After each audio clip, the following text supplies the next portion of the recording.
Good evening, everyone. Welcome to Misconceptions in Physics. We are solving problems on rotation. Let me just load my screen.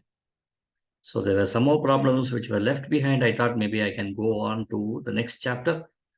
But when I observed the set of problems that I had, I felt even these problems has to be discussed, which is extremely important for the JEE mains students. Okay, so let us start solving all these problems. So my name is Ratankar Rao. I teach physics in an international school for those who do not know me. And my hobby is to do lots of numericals, take videos and so on, helping the student community.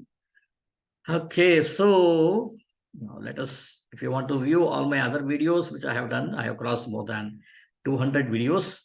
So you can definitely go to my website. So this will help you as one single source to view all the videos. Especially, I'm most interested in looking at what are the misconceptions, where do the students make mistakes in the answer sheets, and why such mistakes happens, and what is the reason behind it. That's what my interest is, to dissect these mistakes and let them know when they can use a given concept, when they should not use it. And that's what I'm doing here.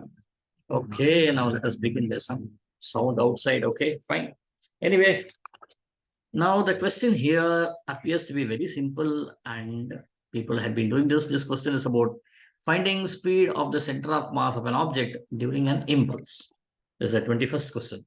An uniform rod of mass m and length L, an uniform rod of mass m and length L, length L, okay, is now struck at an end by a force F perpendicular to the rod. You're striking this with a force F perpendicular rod for a short time interval. T is also given. Calculate the speed of the center of mass. Now I had got several answers, but of course, most of the answers dealt only on this, and students started arguing to me saying that, okay, sir, why is it not correct? Okay, let us see what is the student response over here. Student response is, okay, using the torque equation, you can use F into L, because see, this is a torque F into perpendicular distance is equal to ml square by 3 into alpha. They have taken this. Now, when can we use this equation? We can use this equation only when I say that this part is hinged. Did I ever say it's hinged? I have not said anything about hinge, nor did I say that there is a friction. Okay, until unless I do not mention anything about friction, you cannot do that also, right? Right. So therefore, F into L is over here. So therefore, this equation, you cannot do it. And as a result of it, they've got the value of angular acceleration. And based on the angular acceleration, they've got VCM, which is equal to alpha into T. Okay.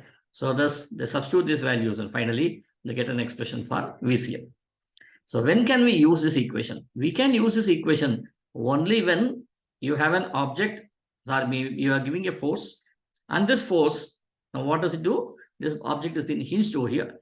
In that case, you can use your torque equation, and then you find out that it's a constant force. F is constant, L is constant, M is constant. So angular acceleration is alpha, which is also a constant. So in order to do this, what you need to do is you need to see to it that it has been hinged properly.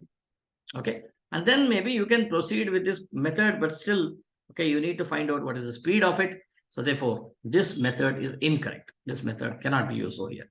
Now let us look at what will be the correct solution. Okay, now the correct solution looks like this. Now what is given here? F, and it is striking for a short interval of time. That means your impulse is nothing but F into T. Impulse is nothing but F into T.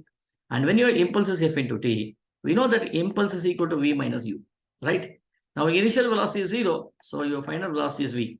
So thus I will be able to write this as F into T is equal to V, or V should be equal to Ft by L. This will be your center of mass velocity. Okay. Why do I consider the center of mass velocity? Because you had a rod, and when I use this F into T, what did I assume? I assume that the entire mass is centered at one point. Okay, so that means the dimension of it, I have taken it to be a 1 point. So as a result of it, so when I say F is applied over here, it is assumed that the F is applied at the center of mass, because applied at the center itself, though it is not explicitly stated over here. So making use of this, I can say VCM is equal to Ft by M. I hope you have understood this solution. And if you really like this video, Do share and subscribe to my channel for more updates. So every day, as much as possible, in my free time, I keep on doing videos. You can look into it and let me know. Thank you, friends, for watching this video until the end. See you tomorrow. Thank you.